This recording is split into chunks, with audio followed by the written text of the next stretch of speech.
حضرت عمر بن عاص رضی اللہ تعالیٰ عنہ جلیل القدر صحابی ہیں، کئی جنگوں میں کئی محاذ میں ڈٹ کر مقابلہ کیا، اسلام کو فتح دلائی، کئی جنگیں لڑی۔ عمر بن عاص رضی اللہ تعالیٰ عنہ نے بہت ہی بڑے جلیل القدر صحابی ہیں۔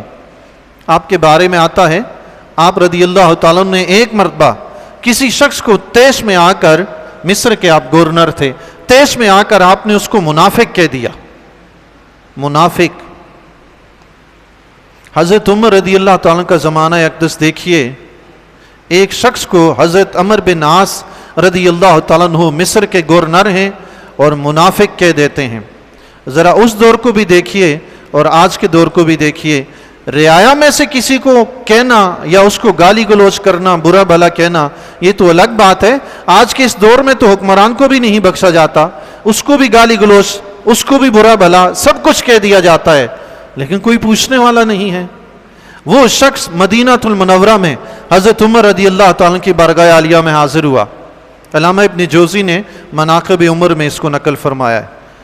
وہ شخص حضرت عمر رضی اللہ تعالیٰ کی بارگاہ عالیہ میں حاضر ہوا اور حضرت عمر بن عاص رضی اللہ تعالیٰ کی شکایت کی کہ انہوں نے مجھے منافق کہا ہے، اور عرض کرنے لگا، یا امیر المومنین، جب سے اسلام لایا ہوں میں نے کبھی بھی منافقت نہیں کی، مجھے عمر بن عاص نے منافق کہا ہے۔ حضرت عمر رضی اللہ تعالیٰ عنہ جلال میں آ گئے۔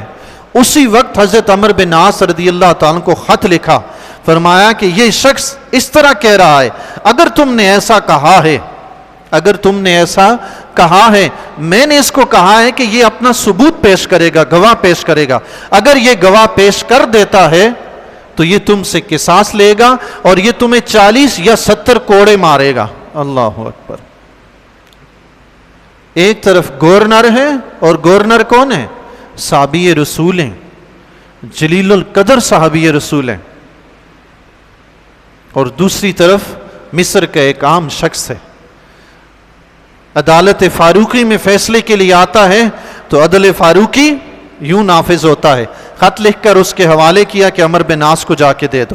وہ خط لے کر گیا، حضرت عمر بن عاص رضی اللہ تعالیٰ کو دیا، اور خود مسجد میں جا کر اعلان کیا کہ لوگوں، جس نے یہ بات سنی ہے کہ عمر بن عاص رضی اللہ تعالیٰ نے مجھے منافق کہا ہے، وہ آ کر گواہی دو۔ اس کے اعلان کرنے میں کافی سارے مصر کے لوگ وہاں پہ اکٹھے ہو گئے۔ حضرت عمر بن عاص رضی اللہ تعالیٰ بھی تشریف لے گئے۔ تو ایک قریشی نے اس شخص سے کہا کہ میں تمہیں اتنا مال دیتا ہوں، کثیر تعداد میں مال کی آفر کی، تم انہیں معاف کر دو، یہ گورنر ہیں، یہ ہمارے حکمران ہیں، تم انہیں معاف کر دو۔ اس نے کہا، اللہ کی قسم، اگر تم یہ پوری مسجد بھی خزانے سے بھر دو گے میں تب بھی معاف نہیں کروں گا، میں نہیں معاف کروں گا۔ ایک اور شخص اٹھا، اس نے کہا، کیا تم واقعی بدلہ لوگے ان سے؟ حضرت عمر بن عاص رضی اللہ تعالیٰ نے فرمایا، اس نے کہا، ہاں میں بدلہ لوں گا، اپنی وجہ سے نہیں، حضرت عمر رضی اللہ تعالیٰ نے حکم دیا ہے کہ مجھے سزا دینی ہے، میں اس لیے بدلہ لوں گا، حضرت عمر رضی اللہ تعالیٰ کے حکم کے مطابق عمل کروں گا۔ حضرت عمر بن عاص رضی اللہ تعالیٰ نے فرمایا، اسے چھوڑ دو، جو یہ کرنا چاہتا ہے اسے کرنے دو، چونکہ یہ حضرت عمر رضی اللہ تعالیٰ کے حکم کے مطابق کر رہا ہے۔ حضرت عمر بن عاص رضی اللہ تعالیٰ نے جب یہ فرمایا اور اس کے سامنے بیٹھ گئے کہ کوڑے مارے اور سزا دے، اس شخص نے جب دیکھا کہ حضرت عمر بن عاص رضی اللہ تعالیٰ نے سامنے بیٹھ گئے ہیں، اب اسے روکنے والا کوئی نہیں ہے، اس نے کہا، میں آپ کو اللہ کی رضا کی خاطر معاف کرتا ہوں۔ سبحان اللہ، اللہ، عدل قائم ہو گیا۔ کسی کمزور کی کمزوری کی وجہ سے سزا معاف نہیں ہوئی۔ اگر ایسا ہوتا رہے تو ہر طاقتور غریب پر ظلم و ستم کرنے لگ جائے، کمزور بیچارہ کہاں جائے، وہ بھی تو ایک انسان ہے۔